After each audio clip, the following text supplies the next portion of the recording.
Media recognition from Bloomberg, Reuters, recycling trade publications, patented process for 100% recovery of critical metals, including cobalt, lithium, nickel, manganese, aluminum. American Manganese is focused on recycling lithium-ion batteries for electric vehicles. American Manganese trades on the TSX Venture, AMY, the US, AMYZF, and Frankfurt 2AM. For more information, visit AmericanManganeseInc.com or phone me, Larry Ray, at 778-574-4444.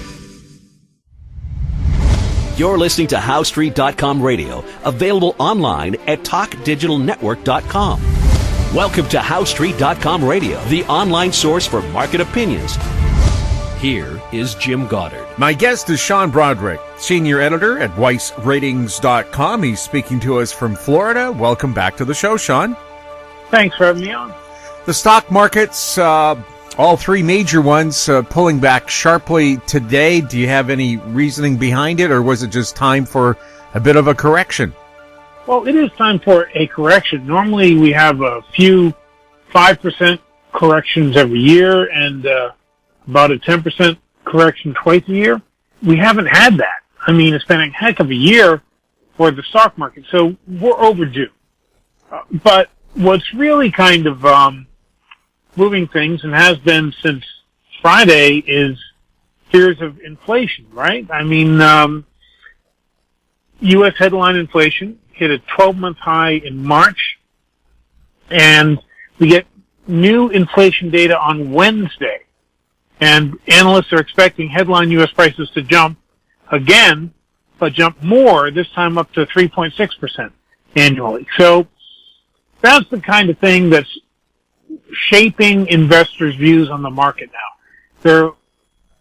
They're asking themselves, do I want to hold things? Will tech be okay in this environment? Tech's under pressure a lot, but tech's been running up so much.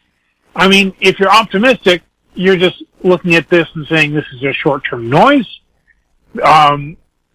Certainly tech got a little ahead of itself, so a correction is normal and necessary, but then it's probably going to go higher again once it comes back a bit. So it depends, as it always does with a market, whether you're a pessimist or an optimist. Do you think this is really a top, or else do you think that things could head higher? I can tell you that gold tried to sell off, but, hit the lows and then came back, most of it. So, it shows that there are buyers out there, at least for the right things. Now, I hear, with the inflation numbers, we're getting a watered down term for inflation as well, because don't forget, back in the 90s, the U.S. and Canadian governments decided they wouldn't include energy or housing prices in the consumer price index. So you're really not getting the complete picture. If you are, is inflation more like 7 or 9%? Well, that's why I said headline inflation. Headline inflation includes things like food and like stuff like that. Now, certainly the inflation figures that the Fed looks at are lower because they're taking out all of the volatile stuff. And now it comes down to, what does the Fed believe is going to happen with inflation? We just heard from Brainerd today that he thinks the Fed can afford to be patient and that inflation could be transitory. That's you have to say that's an optimistic view, because the other things we're seeing out there in the market is there's some really powerful forces that have built up. Part of it has to do with the end of the pandemic. Everyone was stuck at home. They have some money that they didn't spend during the pandemic. They're going out and spending it. Of course prices are going higher. So, that's just what you would expect to happen. The Fed's view is this is short term. But, you know what? If this economy gets rolling, and I'll tell you one difference between the Biden administration and the previous administration, is Biden is trying to get money to working class folks, poorer folks, that kind of stuff. What's the difference between giving money to millionaires and billionaires and giving money to working class people? Is that working class people spend it. And that is in itself inflationary. So, I think inflation could run hotter and run longer than the Fed is thinking of if it's basing its outlook on what happened last time. Now, the jobs numbers last week weren't as optimistic as many had predicted, but others are saying it was just a blip and there will be a big demand for labor, especially skilled labor, and already some sectors are saying they can't find people. Is this a trend that's going to continue? Yeah, that was the worst miss on jobs numbers in, since 1987? Heck of a miss. Well, it'll be interesting. I think that the unemployment insurance has helped some people stay home longer than they might otherwise. So there's that. But then, again, if they're in deathly fear that they'll get sick if they go back to work, then you can see why they'd want to stay home longer. You have to pay people a living wage. That's really one thing. And we saw some Chipotle shutdown where everyone went on strike. They said, this is crazy, you don't pay us enough, and you force us to work 10 and 12-hour shifts without breaks. So we could see some adjustment in the labor department, in the labor sector of the economy. I think it's a long time coming. For a long time, we've seen more efficiencies in the market, in industries, stuff like that, and all of that money that was saved by those efficiencies stayed up at the top. It's time for it to trickle down to the working folks. And if that happens, then again, that tends to get spent automatically, and so that means more economic growth, and it probably means higher inflation. Well, I just saw 2 recent surveys. Only 2% of people who had to work at home say they want to return to a full-time office job. A third of the people surveyed said they'd rather quit than go back full-time. So is that going to change the face of the workplace? Well, I've seen surveys that say quite differently. It all depends on who's doing your survey, right?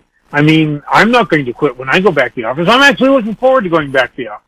But it depends on the office that you're in, doesn't it? Some places, they're not the nicest places to work. So maybe we'll see some adjustments. Maybe they'll start being nicer to their workers. They have to get them back one way or another, or they could allow people to continue working from home. But that comes with its own pitfalls, too. This morning, my internet was out for 2 hours. That kind of sucked. I had things I wanted to get done. But, they were working on the internet tubes somewhere in the neighborhood. And so I just lost my internet. So there are downfalls from working from home. So I think that, first of all, it depends on who's doing the surveys and what questions they're asking. But I expect, the majority of people will go back to work. But what kind of work they go back to could be adjusted a little bit because they realize that people have some options now. Yes, another survey, and again, as you said, it depends who's asking the questions and what kind of questions are asked. But 60% of Americans said their time at home during the pandemic has made them reassess their career options, and they're thinking perhaps of doing something different. Yeah, well, a lot of people are stuck in crappy jobs. So maybe some time at home was a good time for them to rethink things. We don't have to go back to exactly the way the economy was. That'd be kind of boring. Let's hope we go back to something better. And if people decide that they want to do something else, good for them. I hope they do find something that they find fulfilling, because life is fleeting. You should be doing something you like while you're here on this earth. Yeah, and it's not so much the money. As long as you have enough money to live on, what you do for a living is so important for your mental health. Right. You want job satisfaction. That's, I think, what most people want. They aren't in it just for the money. They want to have something that makes them feel good for one reason or another. So we'll see how that shakes out as well. We'll have more with Sean Brodrick right after this. Engineer Gold Mines is focused on the exploration and development of the historic high-grade Engineer Gold Mine situated 32 kilometers southwest of Atlin, British Columbia. Engineer Gold Mines is fully permitted for surface and underground exploration with the drill program now underway.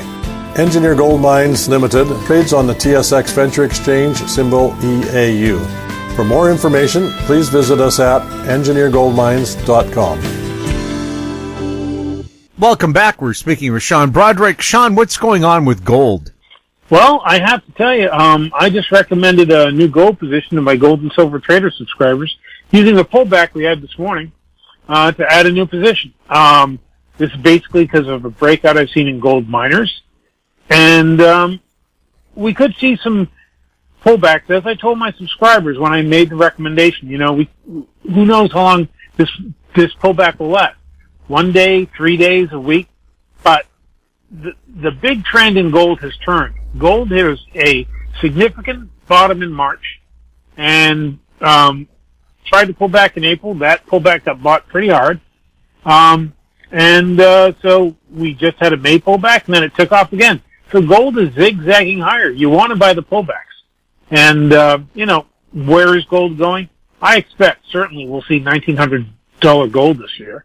That changes the economics on a whole lot of projects. And, that will certainly play to the benefit of both higher and lower grade gold miners and silver miners too. One thing that is changing the gold market is now people aren't crammed up at home, so they can go out to jewelry stores. We saw consumer gold jewelry purchases pretty much go away during the pandemic because the way that you buy gold jewelry is you go out and you see something and you like it, you covet it, and you want it, right? If you're at home, you don't see it. Now people can actually get out and look at gold jewelry, stuff like that. So we'll see the return of gold jewelry buying. And so that will be, or could be, an important force in the market going forward for the rest of the year. Yeah, gold's one of those things. It's not very impressive when you see it on a computer screen or in a catalog, but up close and in person, there's still some kind of magical allure to it. Yeah, nice and shiny. Yeah, no wonder pack rats like shiny things. Right. We had one once at home, and my mom was complaining about the things that disappeared. Now, her jewelry was locked up, but things like spoons, anything that was shiny. And I said, well, at least we know the spoons were clean because the pack rat liked it. What's going on the cannabis front? Well, it looked like we had a bottom, and I still think we did. But we aren't seeing strength in the cannabis market. Strangely enough, we are seeing deals. We just saw the major cannabis seller in Florida buy Harvest Health and Recreation. It's a $2.1 billion deal. Very nice. And so I think we'll see more of that because prices are cheap right now. These companies, their stocks have been beaten down. And as long as we don't break below the April lows on the major cannabis indices, I'm thinking of like MSOS, POTX. These are ones that track more U.S. stocks than they track Canadian stocks. Canadian cannabis stocks are still going through the wood chipper, by the way. I'm not sure what's wrong up there. We just saw earnings reported by Kronos that were absolutely terrible, abysmal. They should just fire everybody at the top of that company if that's what you're going to do. They would have more success just piling up the money and letting it on fire. So there are going to be winners. There are going to be losers. I think there'll be more winners south of the border. Again, we'll have to see if those lows from April hold. I think they could. But, we'll just have to see how it goes. That said, right now, cannabis stocks are underperforming the broad market, and they're also underperforming other areas which often attract hot money. That doesn't mean that the cannabis rally is over, but you can see why investors would like to look at those other things. I think you'd be stupid or I should say unwise, to exit cannabis stocks right now because they're so darn cheap. I'd much rather sell them after a big run-up. Instead, use this time to, make a few selective buys. You don't have to buy everything. Just buy a slice here and there because when this thing turns around, it can turn around on a dime and then they'll blast off higher again. When you said throw them into the wood chipper, if they'd done that and turned it into particle board, maybe they would have made some money with these high lumber prices. And there's some real money in lumber now, isn't there? Yeah. Considering last year, I think it was $275 a board foot, and now we're into the 1300s, and that number could be wrong because it goes up every day. Is that trend going to continue? Because there were a record number of housing starts this year. Right, and we saw lumber hit an all-time high on Friday, and it's pulled back since then. So the question is, how far will it pull back? One thing we are seeing is in those parts of the United States, I'm not speaking about Canada here because I don't know about Canada, but in the U.S., those places in the U.S. that are more expensive to live are losing population to those places where it's cheaper to live. On the other hand, some places that have been that have been more traditionally seen as cheaper to live, housing is very hard to come by right now. Orlando, when you compare the cost of an apartment in Orlando compared to what the average income is in Orlando, Orlando has suddenly become more unaffordable than San Francisco because your average income in San Francisco is that much higher, and also there's more apartments available. So, it's really kind of upending thing. That speaks to the thing you mentioned earlier about will people go back to work? Those that have an option to work from home may not work from home in expensive areas anymore. I mean, I've never liked New York City, but I'm not from New York City. I know some people love New York City. I have a terrible time every single time I go there for one reason or another. So if I had my choice, I would never live there. And maybe some people who are in cramped, tiny apartments in New York City that have the opportunity to work from home will do that, but move where their home is so they can actually live in a place that's more affordable and more enjoyable. Sure. Well, another study, I'm sorry, this is like the third time I brought it up, but one study found if you have a backyard, you're actually healthier than neighbors who don't have one. You're just always busy putting around, installing something, mowing a lawn, something like that. Chasing the dog, which is what I do. Yeah, or the kids. Right, exactly. Backyards help. I mean, well, I'm in Florida, so our vegetable season is just about at the end, but during the cooler months, I had a great little garden going out there. I love having a garden. So yeah, having a backyard is a good thing to have. And there's many places you can do it in this country where it's much more affordable than in, say, San Francisco, New York, Chicago, those places which tend to be more expensive. We'll have more with Sean Brodrick right after this. Don't miss out. Stay informed. Receive the HowStreet.com weekly recap with thought-provoking podcasts, radio, and articles delivered to your inbox. Sign up for the HowStreet.com weekly recap on our homepage at HowStreet.com. Welcome back. We're speaking with Sean Brodrick. Sean, what's going on with the U.S. dollar? Well, it's really under pressure. It's the inflation fears, and also it seems like we will have more spending on government programs, yet at the same time, important people in the Senate have said no to raising taxes. So it's okay if you spend more money if you actually raise taxes on somebody in order to get that done, but if you're not going to raise taxes, that's not good for the dollar at all, because debts can just go insane. And so the dollar is really under pressure now. Now that's good for gold, right? Because since gold is priced in dollars, as gold goes lower, as the dollar goes lower, gold tends to go higher. So that's one of the things helping out gold right now. And we'll have to see how it goes. But right now we see the U.S. dollar testing low. We found nice support in late February, early March. And if that breaks, then we're going to have to go down to that big low it made back at the end of last year. And if that breaks, then God knows where it's going. Then gold could hit $1,900 sooner rather than later. So really, inflation and higher government spending are weighing on the dollar, and I don't see that changing anytime soon. So I'm kind of dollar bearish right now, though it is extremely oversold. A bounce here wouldn't surprise me, but I would probably tend to sell that bounce. Sean, anything else you'd like to add before we wrap up the show? No, I think that pretty much covers it. It's a tough market. It's certainly hard to buy after we've seen a huge rally for so long. We're finally getting a correction. You don't have to buy it right away, and you don't have to buy all at once. I do think that this pullback can be bought, but, it all depends on your own individual appetite for risk as well. Sean, thank you so much for being on the show. Thank you. My guest has been Sean Brodrick, senior editor at WeissRatings.com. If you have any questions for Sean or the show, you can send them to info@HowStreet.com. Our YouTube channel, Talk Digital Network. Find us on Twitter @HowStreet. We're also on Facebook. I'm Jim Goddard. Thank you for listening.